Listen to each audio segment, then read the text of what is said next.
Sebagai sebuah negara yang kaya dengan budayanya, Indonesia juga kaya akan cerita-cerita legenda yang mengisahkan terbentuknya sesuatu, termasuk terbentuknya pulau-pulau yang ada di Indonesia. Berikut 7 legenda terbentuknya pulau-pulau yang ada di Indonesia, versi On The Spot.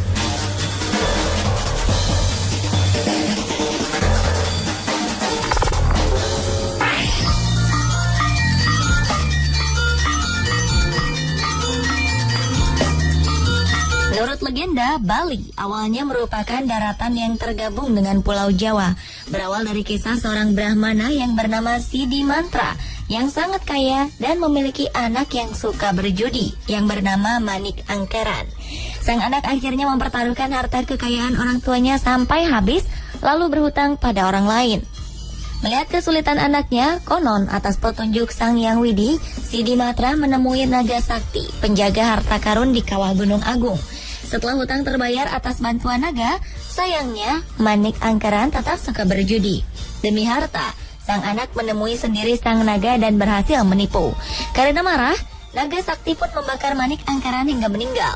Sidi Mantra pun kemudian memohon agar naga menghidupkan kembali anaknya.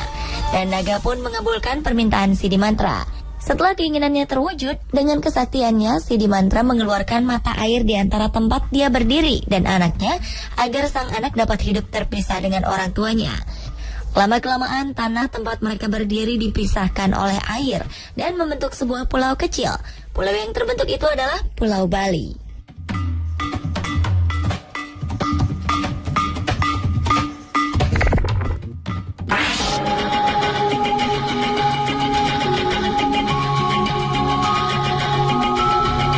Legenda terbentuknya Pulau Samosir berkaitan erat dengan terbentuknya Danau Toba.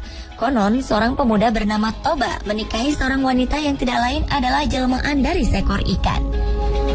Sebelum menikah, sang wanita meminta Toba untuk berjanji tidak akan mengungkit lagi dari mana ia berasal. Mereka kemudian dikaruniai seorang anak yang diberi nama Samosir. Suatu hari, Samosir diberi tugas oleh ibunya untuk membawa makan siang untuk sang ayah yang sedang bekerja di ladang. Namun di tengah jalan, karena lapar, Samosir memakan bekal yang seharusnya untuk ayahnya. Mengetahui hal itu, Toba marah dan mengatakan bahwa Samosir adalah anak ikan. Mendengar aduan anaknya, sang ibu lalu menyuruh Samosir pergi ke puncak gunung yang paling tinggi dan menangis sekerasnya. Tidak lama kemudian, hujan pun turun dan membanjiri daerah mereka. Sang ayah, Toba, yang sedang bekerja tidak dapat melarikan diri dan akhirnya tewas tenggelam. Sementara sang ibu kembali berubah menjadi seekor ikan. Sementara gunung tempat Samosir berlindung menjadi sebuah pulau di tengah danau. Pulau itu dinamakan Pulau Samosir, sedangkan danaunya dinamakan Danau Toba.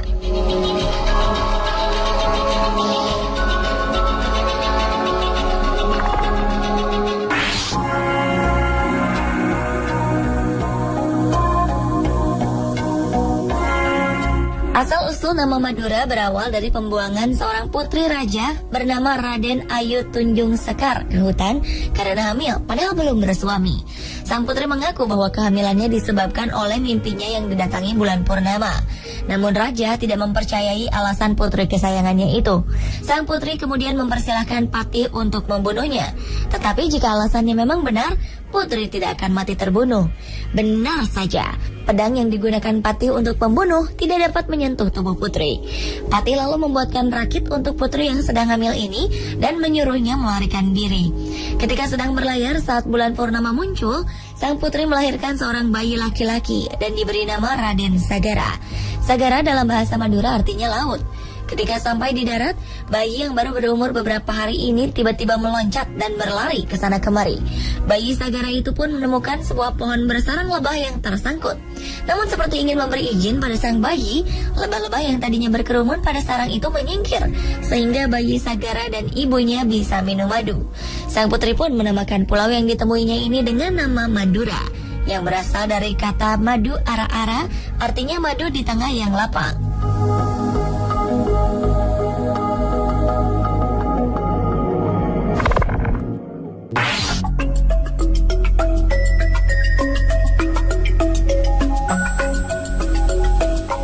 Cerita tentang terbentuknya Uniknya Pulau Kalimantan berawal dari dua dewa yang bersaing merebut hati manusia untuk menyembah mereka. Salah satu dewa, yaitu Dewa Wilayah Atas, membangun sebuah gunung yang terbuat dari emas. Melihat hal tersebut, Dewa Wilayah Bawah iri. Ia pun akhirnya membangun gunung yang lebih tinggi dari milik Dewa Wilayah Atas, namun dari bahan yang tersisa, yaitu batuan dan tanah. Konon, manusia lalu menertawakan gunung buatan Dewa Wilayah Bawah karena dianggap berbentuk jelek dan tidak seindah gunung emas buatan Dewa Wilayah Atas. Dewa Wilayah Bawah pun marah. Ia meremas bebatuan yang sedang dipegangnya. Tapi ajaib, bebatuan itu berubah menjadi batuan mulia seperti batu merah delima, zamrud, safir, dan permata. Dewa Wilayah Bawah akhirnya menggunakan batu-batu mulia ini untuk menutupi gunung yang sudah dibangunnya, dan rakyat pun beralih menyembah Dewa Wilayah Bawah. Pertempuran antara sesama dewa pun kemudian tidak terelakkan. Lama-kelamaan kedua gunung meledak bersamaan dan mengeluarkan bebatuan indah yang tersebar ke seluruh wilayah. Kedua gunung pun mengeluarkan lahar panas yang akhirnya mengalir ke laut dan membentuk sebuah pulau. Pulau itu adalah Pulau Kalimantan. Konon katanya bebatuan mulia yang berasal dari pertempuran kedua dewa tertanam di dasar Pulau Kalimantan dan akan digali oleh 1000 generasi di masa depan.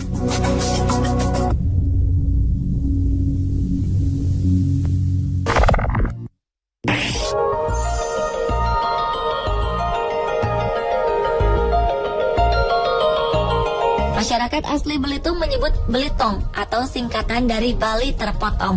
Legenda yang diturunkan dari orang tua menceritakan bahwa suatu ketika di Pulau Bali ada seorang raja yang memiliki putri yang cantik jelita.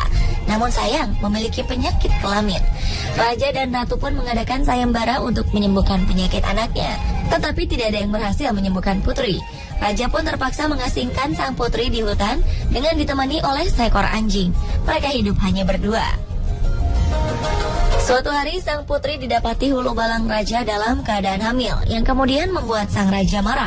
Raja pun berdoa kepada dewa untuk menghancurkan tanah tempat putri tinggal. Hujan dan petir kemudian terjadi di sekeliling putri dan anjingnya. Tanah itu pun lama-kelamaan retak dan terpisah dari Pulau Bali. Tanah yang terpisah diombang-ambingkan ombak hingga sampai ke dekat Pulau Sumatera. Ada 2 nelayan yang melihat tanah itu, kemudian menancapkan jangkar hingga tanah tidak bergerak kemana-mana. Tanah itulah yang menjadi sebuah pulau yang dinamakan Pulau Belitung.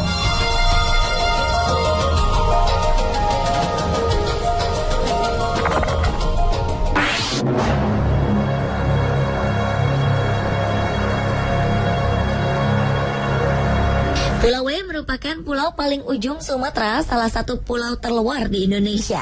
Pulau ini termasuk dalam wilayah daerah istimewa Aceh. Menurut legenda, pulau ini awalnya menyatu dengan Pulau Sumatera. Namun suatu hari terjadi gempa bumi dan hujan yang turun berhari-hari.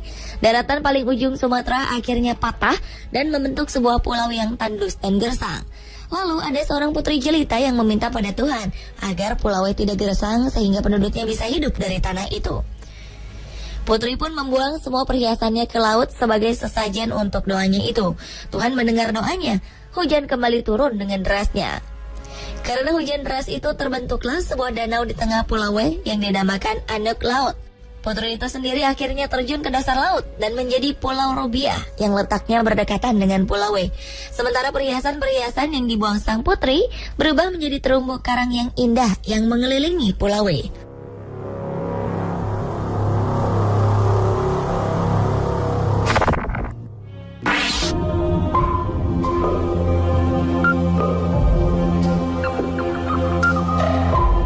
Selama ini Nusa Kambangan dikenal angker karena ada sebuah penjara untuk narapidana kelas kakap.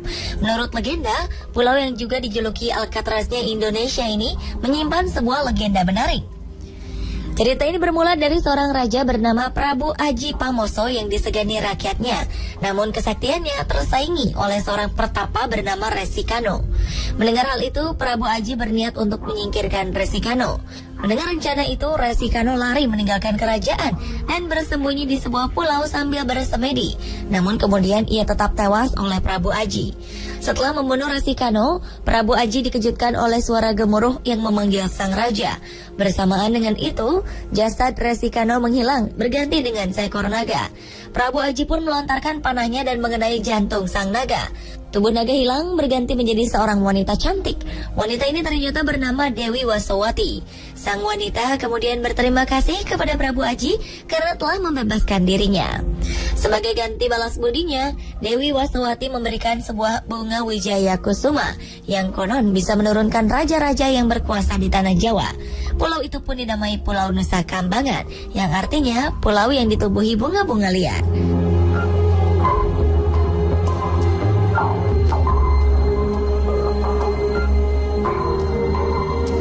Pemirsa, itulah 7 legenda pulau-pulau di Indonesia.